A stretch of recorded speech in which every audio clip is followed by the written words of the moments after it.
Hello, friends, and welcome to another episode of the Timist Podcast Series. My name is James, and I am the Timist and the host of the thing you're currently listening to.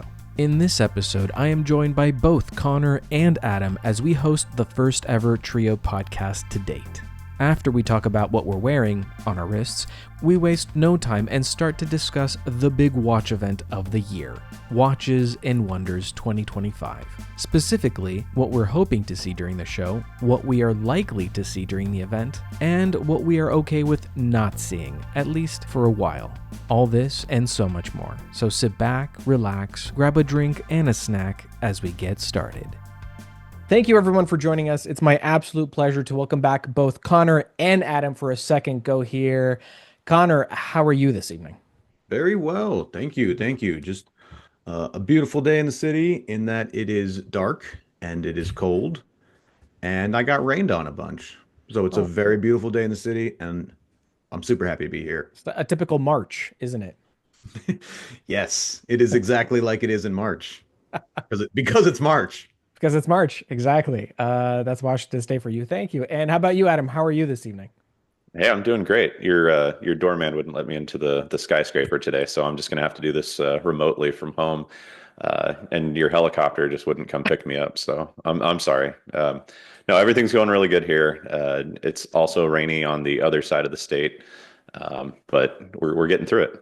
I'm so excited to have you both here. I think this is the very first time that we've had a trio scenario on the Timest Podcast Series. So I have a feeling we're going to be doing more of these in the future. Yes, yes, no, yes. Yes, Let's see how it goes. All right. That's fair. That's fair. let's hedge. Let's hedge a little. I can dig it. Respect. I do not disagree. Let's keep it brief though, because I know that there's a lot of topics that we want to go over. So let's let the people know what we have on our wrist. Conor, starting with you, what are you rocking today?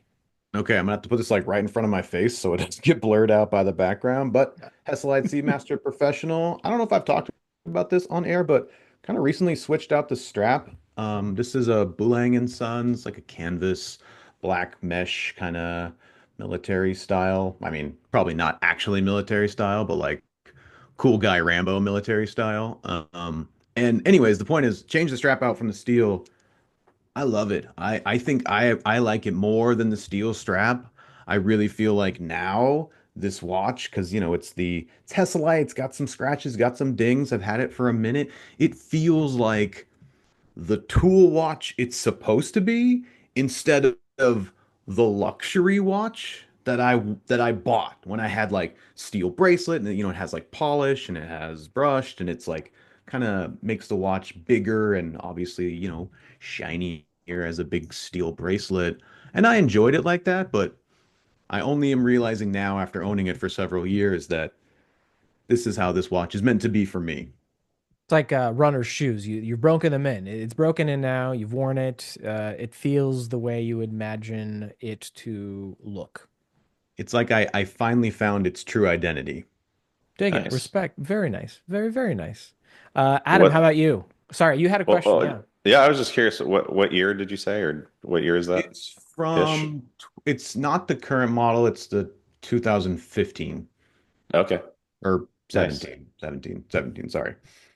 It's the 2017 Hesalite 18 Speedmaster. It's 1861. yeah, 1861 with the abnormally large annoying box, That's right. How do you get that small watch to people? You put it in a suitcase.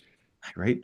Every back room in every tiny watch store is like, oh God. This thing's three times as big as every other watch, and we have 10 of them. Comes in three Amazon boxes. Yeah. Yeah, honestly. That's right. And that's actually a perfect segue into reminding anyone that might be new here, Conor, what is it that you do for your day job? Yes, I sell watches as an authorized dealer of a bunch of different brands. Hence why you know that it's a big pain in the behind to store a bunch of watch boxes. Yes. Yep, yep, yep. They're big and they come in even bigger boxes, and they all got to be, keep them nice because nobody wants them scuffed or scratched. So, and usually jewelry and watch stores have small storage space because things are small, but things are no longer small. Things are big, and so you got Oh. to store them. And that's just a fun detail of selling watches that everyone listening to this podcast needs to know. I dig it. Adam, what about you? Let's amicably walk away from that topic and go. Right. Yeah. Let's move on from Tetris to a borrowed oldie but goodie, but actually new. It's the no date sub from our friend Andrew, who decided to let me borrow it for a couple months, which was very generous of him. And it really hasn't left my wrist. So it's been a fun one to borrow until I get the okay from my better half to have Connor order myself something nice from the Crown. So until then, I'll just vicariously enjoy it through others. Yeah. What's 9040 life been like for you? It's nice. It's substantial. Like it, I like the heft. It's good. My other daily wear is that the OG Tudor Pelagos, and it's a pretty heavy watch for titanium also. But this steel watch is it's been nice. I really enjoy it. It's comfy. Have you gone diving yet? Live from my desk right now is the extent. Myself and every other sub owner, I think we're famous for our desk diving. I bet you it's going to be hard. We're going to have to hand it over back to Andrew, though. Yes. It's going to have to go back to Andrew, but that's okay. I've got a couple new watches that are in one that I unboxed yesterday, and then another one that's coming in a few days that I'll hold on to your versions of it as well until I can get over there. So Awesome. there's a couple coming. Well, I'm excited, and I know that all your Substack readers are excited as well. So I can't wait to see and read all about it. See that little Thank plug I you. just did there for you. I You see? I appreciate that. Thank you. Yeah, Yes, yeah. we'll be writing about them. There's many interesting topics, but I think the one that is on everyone's top of mind right now, specifically because it is March and April is just around the corner, Watches and Wonders is knocking on our doors. I'm curious to ask you, gents, what are you actually hoping to see more of now that we're in 2025 come Watches and Wonders? And follow up to that, what do you want to see less of? Connor, you and I have talked about this uh, in season one of the podcast series with Watches and Wonders right around the corner at that time. So I'd love to do a part two right now. I open the floor. Connor, what about you? What say you? What are you thinking? Thank you for opening the floor to me. If I remember last season, I think we were like 90% accurate with our Watches and Wonders predictions. Were we? I will Yes. not I will not jump back and There's no clip. way to go back and check, There's no way. but No, I think it's right. I think like at least 90. more accurate At than any other least. podcast out there, it sounds like. Verified. Confirmed. I think if memory serves, you wanted to see less rainbow.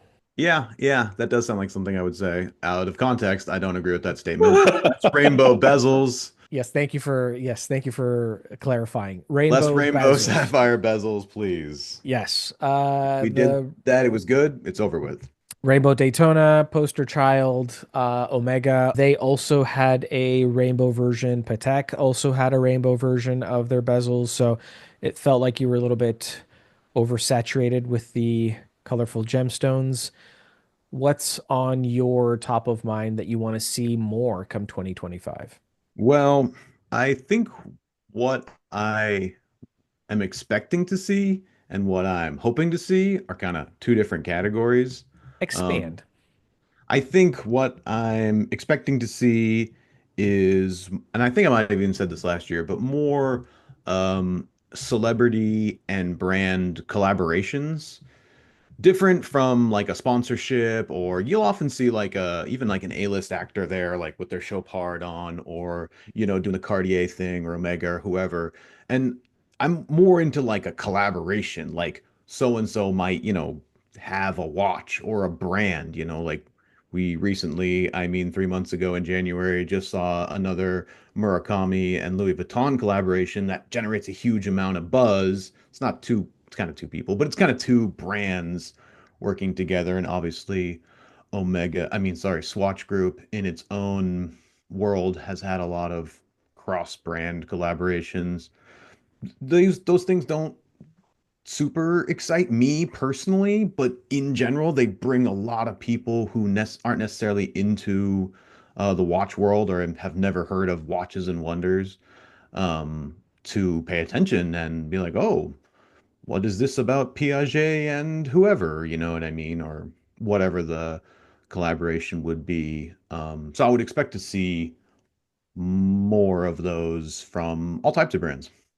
I think one that we saw recently was Brew did a partnership with Alton Brown, and that was one where it was somebody who's really into watches, but also has the financial means to help make something like that happen. I think that was a good example of something where it didn't feel forced, it didn't feel pushed, it didn't feel like somebody's just bribing somebody to get them to wear their watch. It truly did seem like something that he would be into.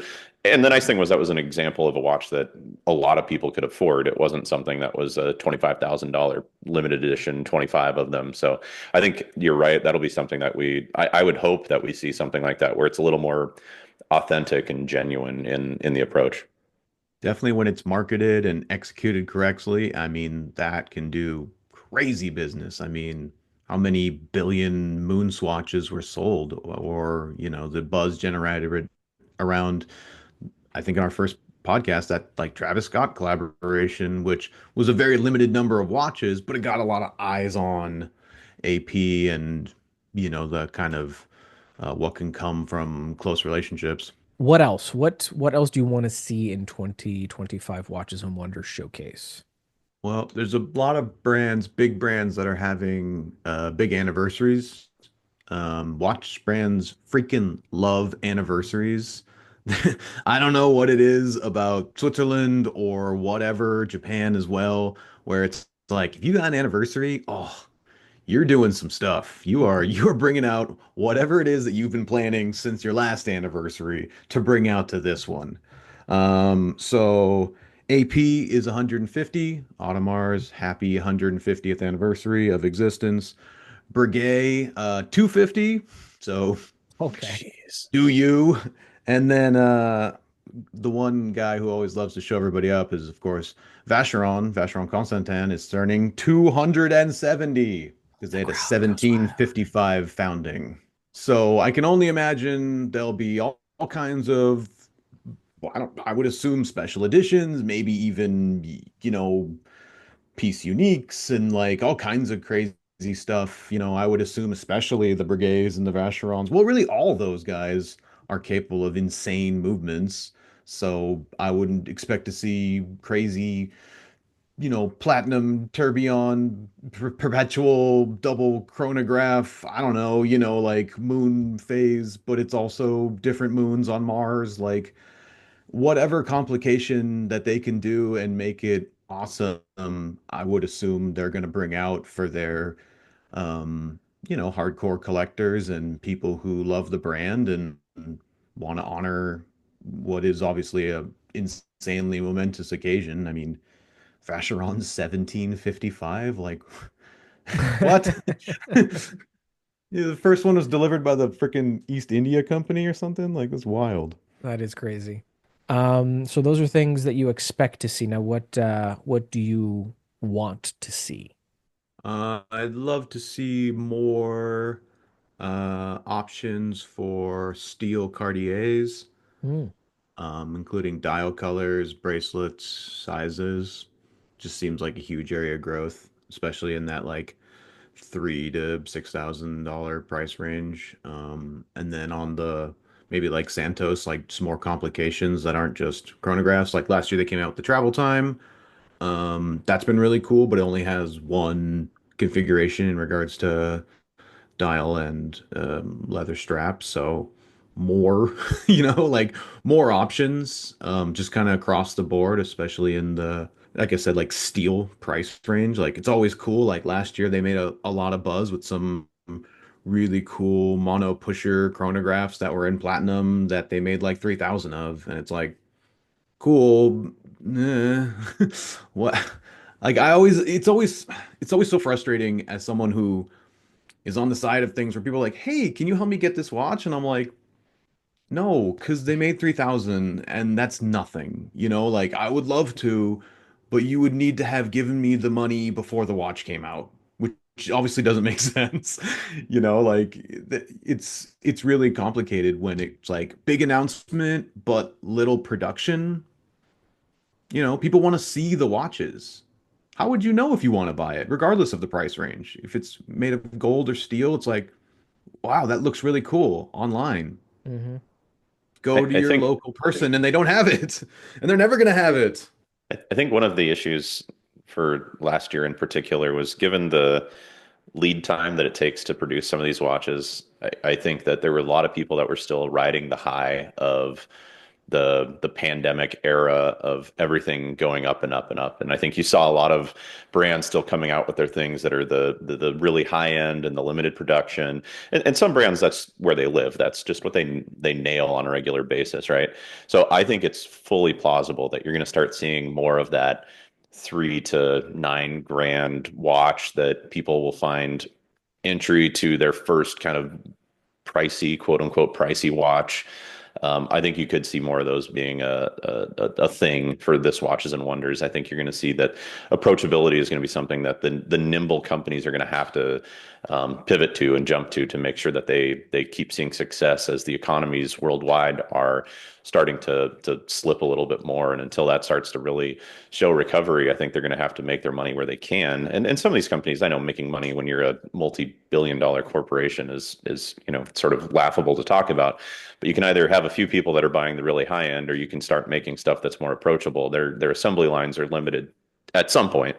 So I think that's why you've seen Rolex be so successful year after year after year, is because they have a decent ability to have that variety from their entry level. Even if you want to call Tudor some of their entry level stuff, they can do the $2,500 pieces, and even an entry level Rolex is what, 4 or 5, something ish like that. So I mean, I think you're going to see the companies that can do that be really successful this coming year. That's an interesting point. I think the only issue that I see is that, as you mentioned earlier, there's a ton of lead time required for really any product within a company's portfolio. And so I heard a crazy rumor that I don't know if it is true or not, but knowing how wild Well, and let's put it out crazy. there for sure. Let's put it out there. The wild Yeah. rumor that I heard was like, Rolex has the next 50 years worth of dial colors already planned out, which is something wild and crazy, right? But it also seems like it's within the realm of possibility because they are the way that they are. So if that is true, that's a big if. But again, we know that you need a lot of lead time, and project life cycles take years. So adjusting pricing and trying to capitalize on a weaker market is easier said than done, given that the overhead has already been paid by and large 2 3 years ago, right? To invest and to manufacture and to produce and then market and then distribute the product. Like the product that we see, that we'll see on April, like first week of April during Watches and Wonders, has been cooking for the last 2 3, if not 4 5 years. 47 in the case of Rolex. 47 in the case of Rolex. That's right. Yeah. Before the internet. I dig it. I dig it. Anything else you want to throw in there, Connor? Either things that you think we will see or things that you would like to see. I mean, basically, what I just said about Cartier, I think I would basically say the same thing about Tudor. And my prediction would be that Tudor will probably steal the show again for the Okay. third year in a row.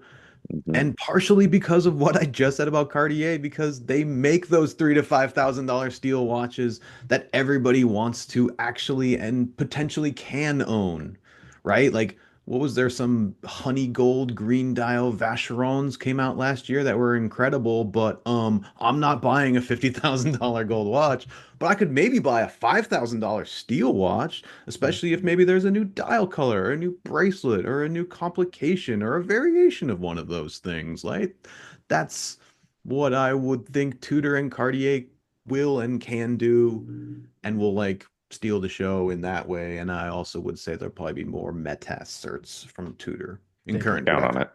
it. Yeah. Dig it. Can see And that. like all that will lead to them running away with it again by just kind of, they don't need to put out 10 colorways. They don't need to put out 14 watches. Last year, that like monochrome Black Bay Mhm. is a three-hand dive watch in steel, and everyone loved it. Everyone loved it, right? Like they didn't reinvent the wheel. They just did it.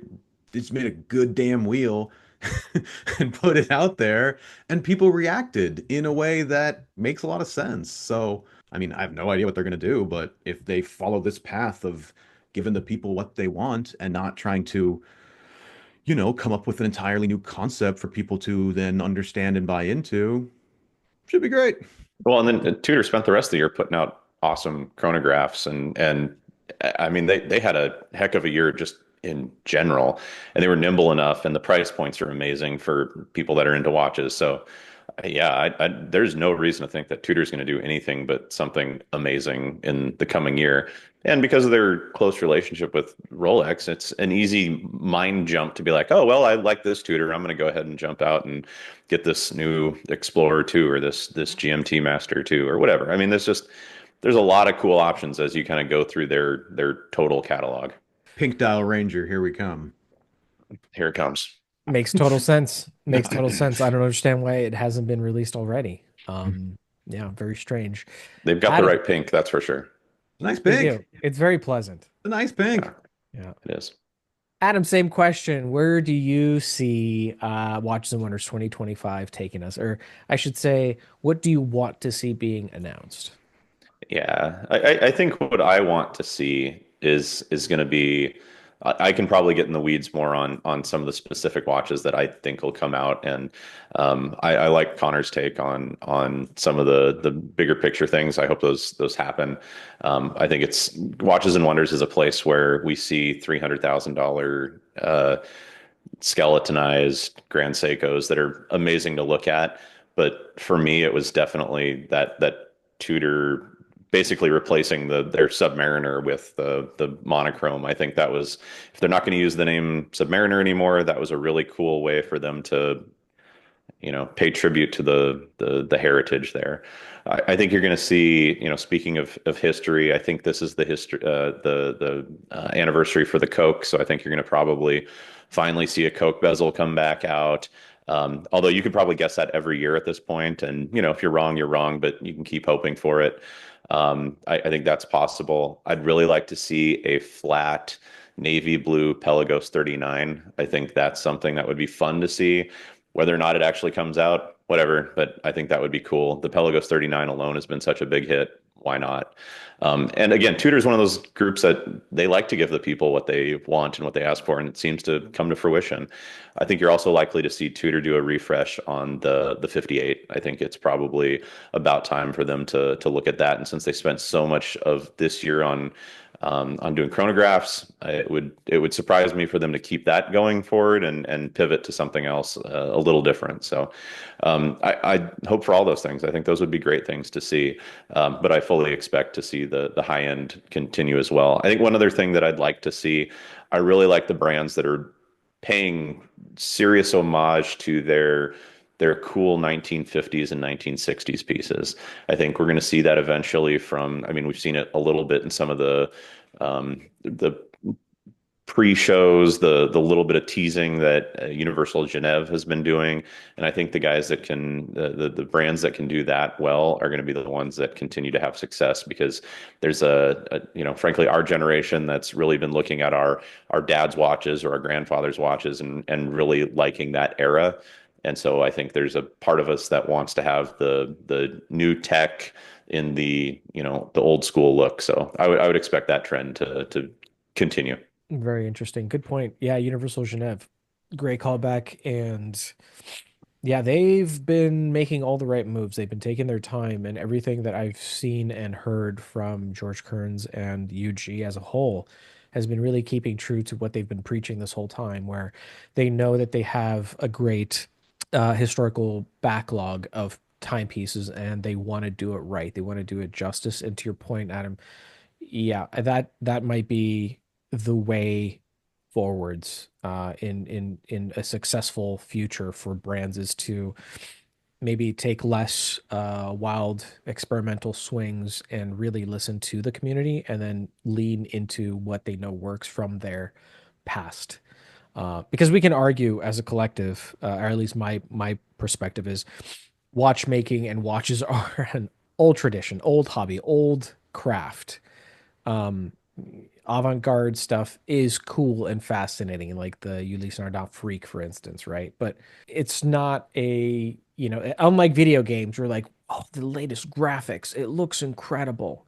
Give me the latest and greatest. For watchmaking, there is a definite one foot in the past, right? Your history, what you made, who you are, and one foot in the future in like trying to continue the tradition and making sure that you're staying on top of customer wants and desires and still kind of checking out, the latest and greatest tech, material sciences and all that good stuff to make sure that you're not stagnating. But I think it's an interesting point that you bring up. I What? just gotta say Yeah. from the bottom of my heart, let's pause on GMT Master 2s. Let's can we just chill with the GMT Master 2s? We had black and green, now we've had black and gray, both in roller store and all steel. It's already like the most popular watch that everyone wants. There's already so many variants. And Tudor just did the black and red. They just did that with the Black Bay 58. Just do something else. There's so many other things. You can do Is other that things. the for your list? Is that what is Want to see less the of? most popular that people come in and say, "Hey, I need a"? Is it just Pepsi? Just everyone wants Pepsi? It's like what's commonly very, very popular and very difficult to deliver in a timely manner. Like, Meteorite you know, dial Pepsi. Got it. any GMT, any GMT, Yep. any GMT, like a whole new one. What? Oh my God. But they've been doing that. And I don't, and like, yes, that is me from just trying to satisfy clients' perspective. But honestly, like, it's an amazing watch. It makes sense why it's so popular. And also, do something else. Just do something else. Is it wild to speculate and say do something else, i.e., a whole new line from Rolex? I mean, 1908 1908, is pretty new. pretty I new, wouldn't but expect that. no. I wouldn't expect that. But you never know. I Black would and red Sky Dweller. GMT.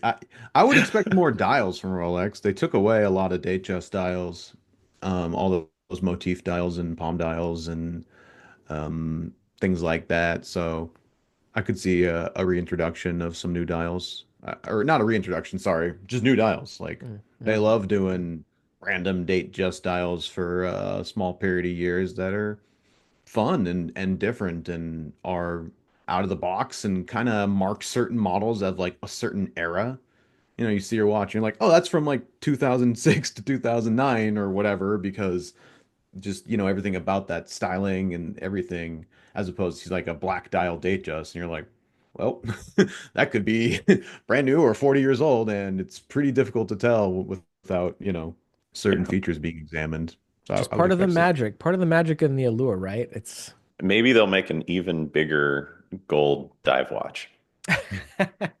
Oh, they'll make what's it called? Oh my God, the not the Conquest, the challenge, the deep sea challenge in Yep. gold. No. Oh my God, Yeah, let's do that. that would. Well, Oh, I hope they make it in platinum. Nah, heavier than gold. heavier Well, like $100,000 of platinum that I could take tantalum. to the bottom of the Marianas Trench. Yes. And I want to see a little tiny asterisk next to it. And below that, it'll say, this will affect your average mile per gallon.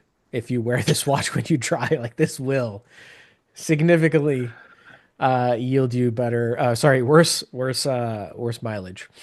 I'm gonna say that we are going to see the ceramic Coke bezel come back on the GMT Master 2, and I will be bold, come at me if I'm wrong, and say that we're going to see the BLRO Pepsi discontinued.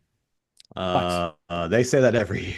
Don't I they know say they that do. every I year? know. Well, Every they year. do, but this is the first year that I actually am saying it in a quasi official capacity. Yeah, I think the Coke's coming back, and I think the Pepsi's going to go on a hiatus. It's been around for a while. Just white gold. I hope there's more 1908s. I think the 1908 is one of those kind of just sleepers that are just really cool. It really reminds me of the Cellini line a lot, and just something that's nice and different from the brand for what we see all the time. I've heard a lot of people talk about, oh, it'd be great if there was a titanium sub, but man, I don't think there's enough titanium for them to mine to make a sub out of titanium. I think that would be the world's most popular titanium watch ever. So I think they have to be careful with what their successes look like, and probably couldn't charge enough to make it really be worth it. But I think seeing the 1908 continue to evolve is something that I hope they put some time and effort into, because I think that's where they start to look like, if you want to compete with the Vacherons and the APs and some of the higher end, the big three, the Trinity. I think you do some of that higher end work with the 1908. I think that's a great place to hang with the big boys, even though they are the biggest of the big boys.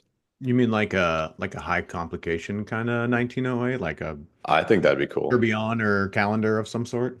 I think a QP would be really cool to see in the 1908. I don't expect it. I don't think that's where. I think Sky Dweller seems to be the most complicated watch right now that they have. But it'd be cool to see them get into that game a little bit, even if it is a limited run, just to see that Rolex can still flex a little bit in that world. It's all fun and games until 10 years from now when you want watchmakers to service 100,000 of them.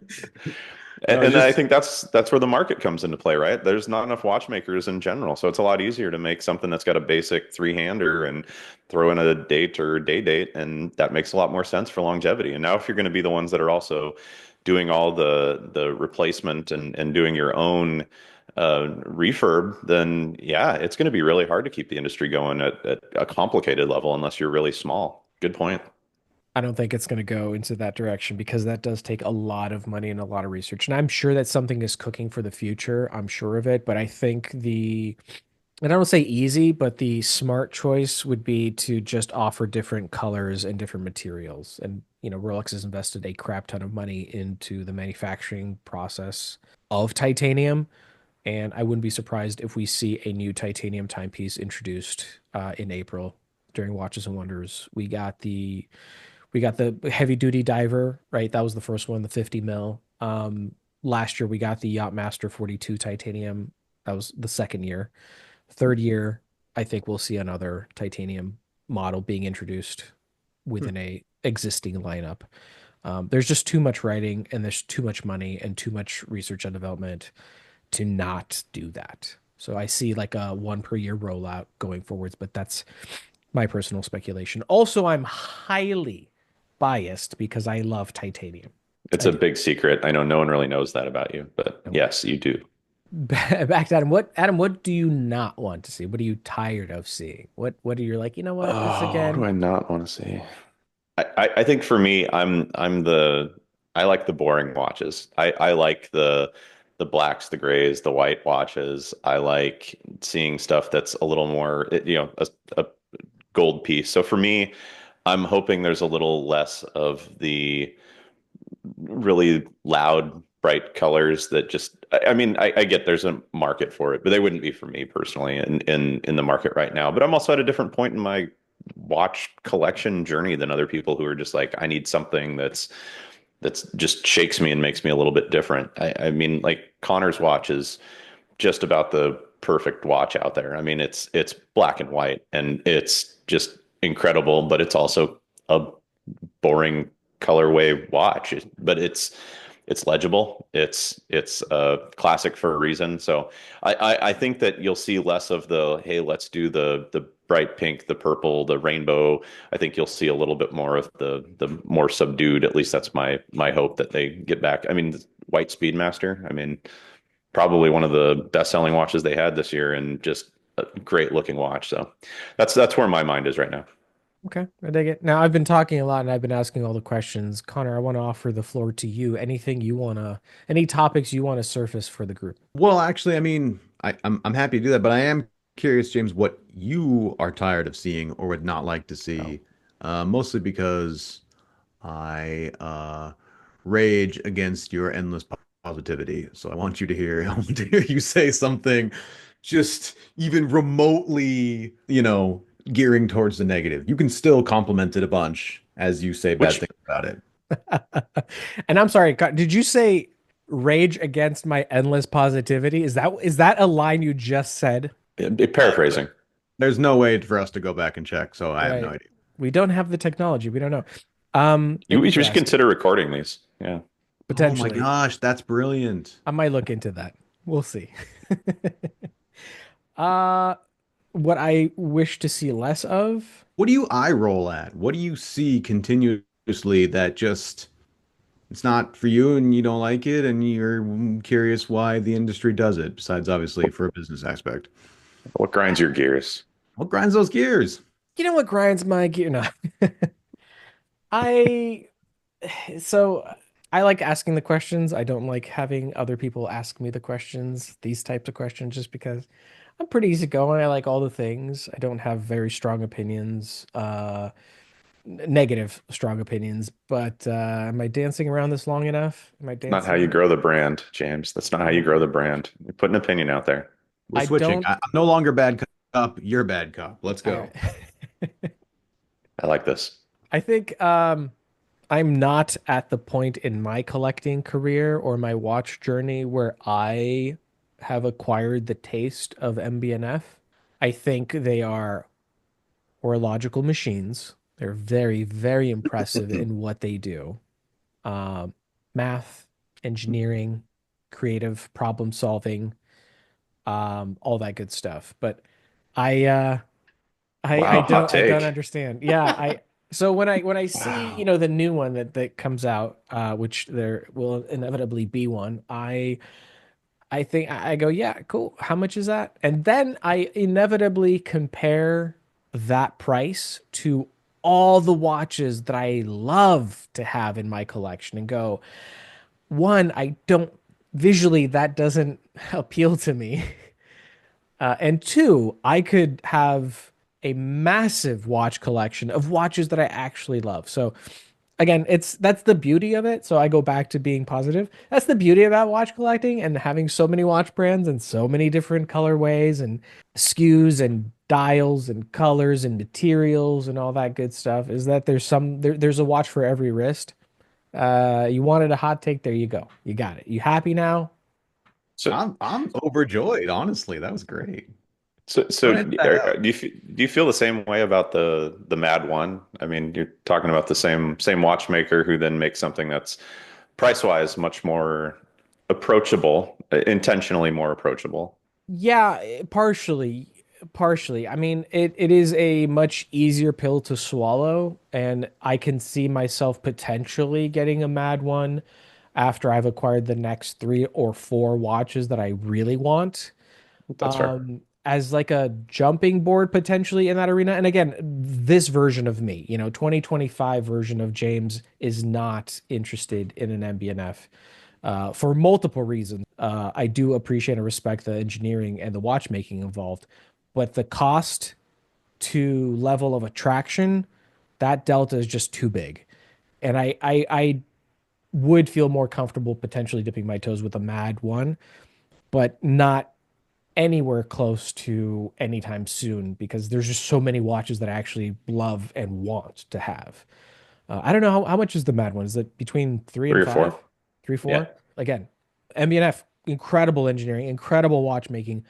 I don't stare at one and go, wow, that's really pretty. Does that answer your question? that does. Yeah, I just think MBNF is one of those brands that's just you don't have a lot of people that are doing really cool modern things, and they're ones that have, I think, been really on the forefront of doing amazing machines.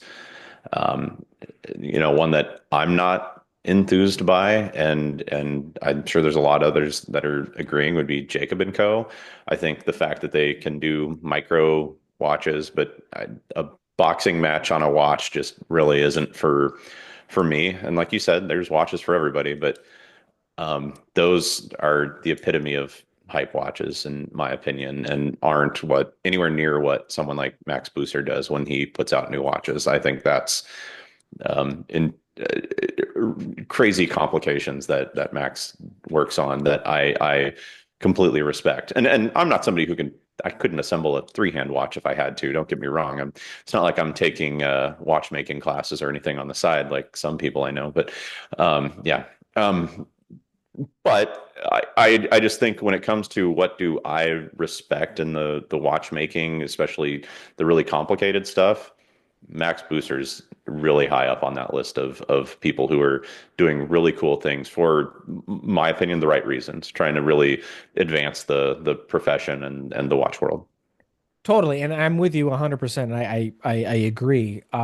Again, if you look at the quote unquote spec sheet, like Max Buser, incredible dude, such a humble guy. I every time I watch one of his videos or read any publication that has interviewed him, I'm like, this guy's amazing. I love what he's all about. I love his um, work ethic and his open and transparent way of making watches and giving credit to the engineers and the designers and really Mac Buser and friends. Like on paper, I love all of that. I just don't like the designs. Hot So take, yeah, hot take. hot take, hot I like take, it. hot take. I like it. Toasty, Yeah. toasty. Thanks, Connor. I'm happy. Any other topics you want to surface or questions you want to redirect, not towards me? Um, Nothing comes to mind. No? I'm It's like, pretty, how I'm about pretty how about satiated. that? Yeah. How about that cubitus, huh? Am I right? Adam, how about you? What's on your mind? What topics you wanna bring up to the group? I think there's some brands who had pretty outstanding 2024 years. Hmm. And I'm curious, one, if there's a brand that either one of you really thought had a call out year for 2024, and what brand you might think will have a really stellar 2025 year. Not because you have great knowledge, but just maybe hopes that this is the year for something cool to come out of them and something that you really liked from 24. Could be different brands, could be the same brand, but just curious. For 2024, I really liked what IWC did. They smashed quite a few releases, and really that Eternal calendar was a very big win, in my opinion, in the advancement and introduction of something cool that we haven't seen before. And they also did in quite a few colorways. That powdery sky light blue immediately captured my heart. Um, and then my eyes inevitably scrolled down to where the price was listed, and then my heart was like, you know what? Just relax for a little bit. Take a chill pill, sit down, take your blood pressure, relax, and stare at the pretty pictures. But yeah, but sorry, to answer your question, I think IWC in 2024 did a great job introducing some pretty cool colorways and some really, really interesting complications that we've seen before, right? We've seen perpetual calendars, but like an eternal calendar with how long? What year did it go to? Infinity? Forever? The moon phase is accurate for 46 million years. 46 Is that what it million. was? 46 million? Just keep it wound. We don't have a Keep it winder wound. that'll keep it going that way, but that's cool. Let's prove it. Perpetual winder coming out next year. Mhm. Eternal winder. Eternal winder. That's actually hilarious. Damn, I wish we had thought of that and were creative and could do things. That would have been funny. I think just the fact that somebody knows how to do the math on that is what makes me have faith in humanity.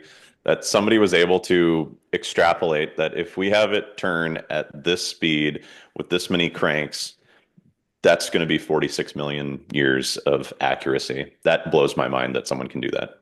Thank God for science. Wild. Maths. Maths.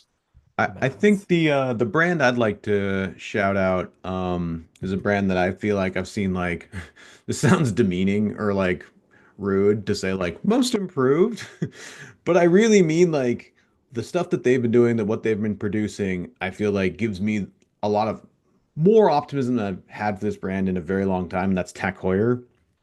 Mm.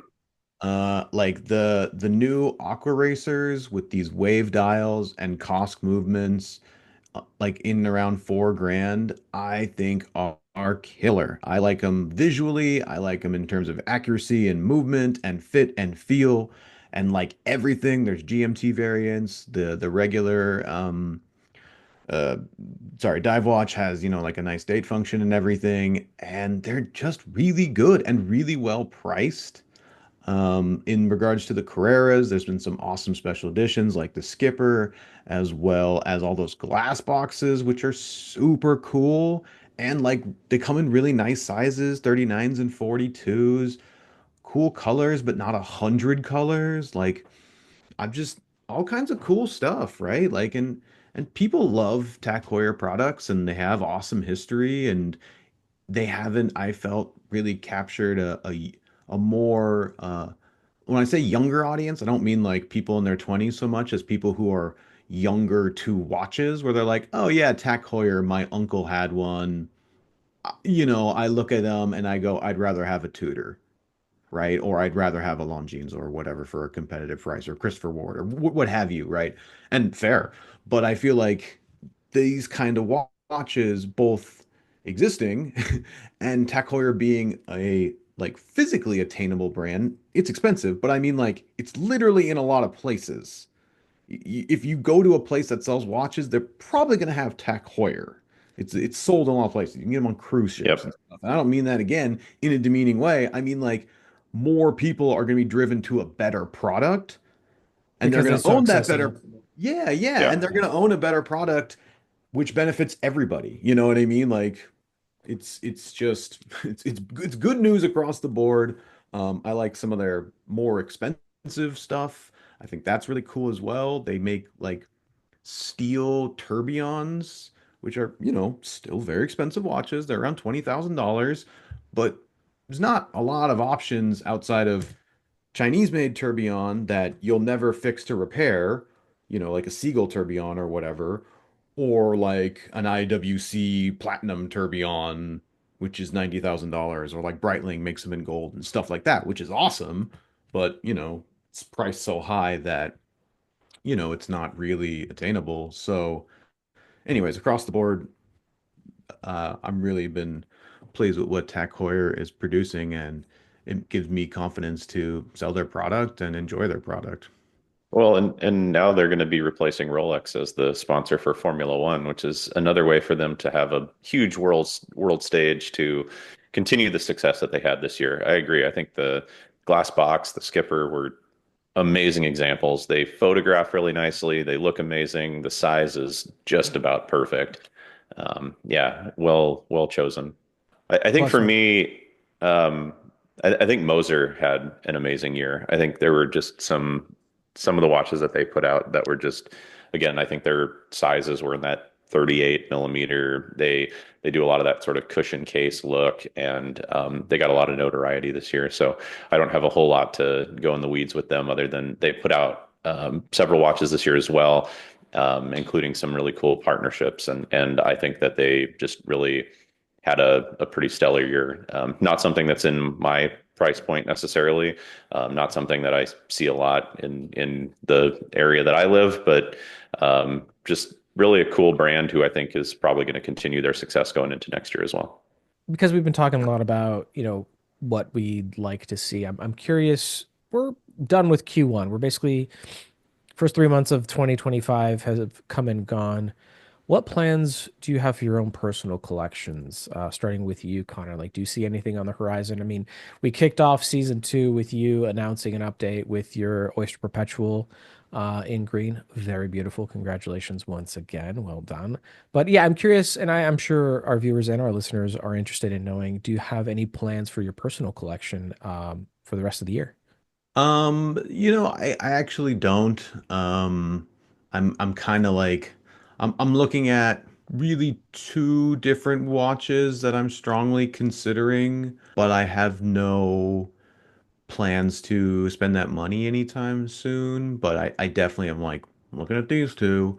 Are you going As to be always. cagey and weird about it and not share with us what those two watches are? Or? No, no, no. I'm happy to share. They're both Richemont brands. One is from IWC, Mark 20 with the silver dial. I've probably talked about it before. For me, it's like perfect size. It's like a beautiful 40 mil. I really love that bracelet. It's a great silver dial, which is a style I'm missing. It's kind of white silver. Really nice. Just like class watch across the board. I really just like everything about it. 32111 in-house movement from IWC is killer. Like it's why people are like, oh, it's in all their watches. It's like, what? They made a really good movement. Like, what? You want them to have a different movement for a different three-hand and a date watch? Why? Why would they do that? They Do you know how just, much money it costs to make that movement? yeah, you better believe they're going to use it in multiple watches. Seriously. Anyways, that's not to go off topic, but really like the watch. Strongly considering it. The other one would be Cartier Tank Large, which is a slightly smaller watch, but I like that look. I'm actually really drawn to the all black dial. I was going to Um, ask. yeah, it's what I call like a ish watch, where there's no numerals, there's no indexes, so it's just kind of like three ish. You know what I mean? Ish. Like. But it's like that's the point, right? It's like like the tuxedo is not practical garments. But when you put on a tuxedo, you don't go, oh, you can't kickbox in that. Oops, sorry, I didn't mean to swear. You can't kickbox in that or whatever. But it's like that's not the point, you know? It's the tuxedo of watches. It's all style and fashion and sleekness, and it's gorgeous. And there's a gold one, but that's way out of budget. But I would definitely consider owning one of those, as I think it's just suave as heck, and I wear suits all the time, so it kind of makes sense. I bet you can't even rock climb in your tuxedo. That sounds like two really If I great take off the items. top hat, I could probably climb. Right, that's what's holding you back. That's what's holding you back. Yep. Adam, yeah, what plans do you have for your Yeah, personal watch collection for 2025? for me, I've got one of this Martin Design watches that's in the collection. There will probably be a second one that they're working on putting out. Not sure when in 2025 it'll be out, but that'll be another one that'll probably hit the collection. I like the micro brand. They're doing some cool stuff.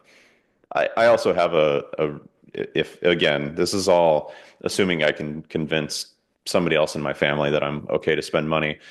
I've been really feeling some of these 5-digit Rolexes as well. A puller in the collection would not hurt. And I certainly have an appreciation for the 40 millimeter over the modern 42 millimeter.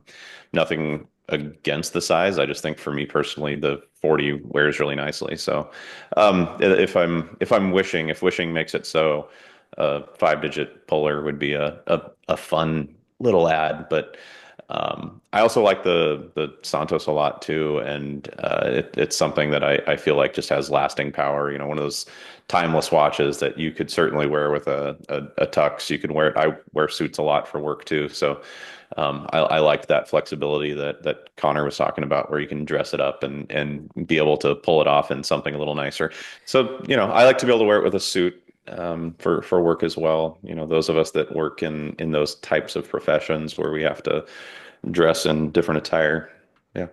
One Martin design for sure is coming. You're eyeballing a second Martin design TBD in 2025 I, because I like the fact that with a micro brand, Mhm. you can reach out to the owner and talk to them and have a Mhm. conversation with the owner. I like the approachability. Not every brand is something I'm going to go spend my money on, but for that brand in particular, in Ireland, Martin's been personally chatting with me, and I appreciate that. I like the look and feel of his watches, and think that's really neat that he's going out of his way to do that. RZE does the same thing. Imperial, they're a cool one where you go talk to them, you get the owner. I just think that's respectable for sure. No, it's very cool. It's very cool. Okay, so two Martin designs. Well, one for sure, one in the wings potentially, and then a 5-digit Rolex Explorer Polar has been pulling on your heartstrings. Yes. Dream big. Okay. Yeah, no, absolutely. I'm with you. I'm with you. How many 925s do you own now? So area code here is actually 206 in Oh, in sorry, this area. you're right. Yeah. I misspoke. All right. Well, I'm excited for Watches and Wonders 2025. I know you guys are as well. Thank you for sharing your time with us, and I hope you enjoyed it. Yes. Yes. We'll do Yes, this very again. much. Yes, soon. All right. Yeah, we can do it again. A Thanks for big sending the thanks. chauffeur over, though. I appreciate it. The what? Oh, the chauffeur. Yeah, no. Anytime, Yeah. anytime. Connor, the helicopter wasn't fueled for you, so just These things happen. c'est la vie. Maybe for the next one. Fire your staff. Thank you, gents. I hope you enjoyed your time. And a big thank you goes out to all of you viewers and listeners. We appreciate you spending some time with us. Please show your support and check out Connor's Instagram at where, Connor? It's at Watches and Blunders. The watches are the watches, and the blunders is the rest of my life. Fantastic. And Adam's Instagram at Watchcology. Yep. And Substack. Find me on both. check them both out, give them a follow, send them your questions, and tell them the Timist sent you. That concludes this episode of the Timist Podcast Series. A sincere thank you for hanging out with us. Hopefully you enjoyed it. If you did, then please push all the buttons that will help you hear more of us in the future. If you'd like to continue the conversation, you can either drop a comment on the associated YouTube video or reach out to me on Instagram at TheTimistIG.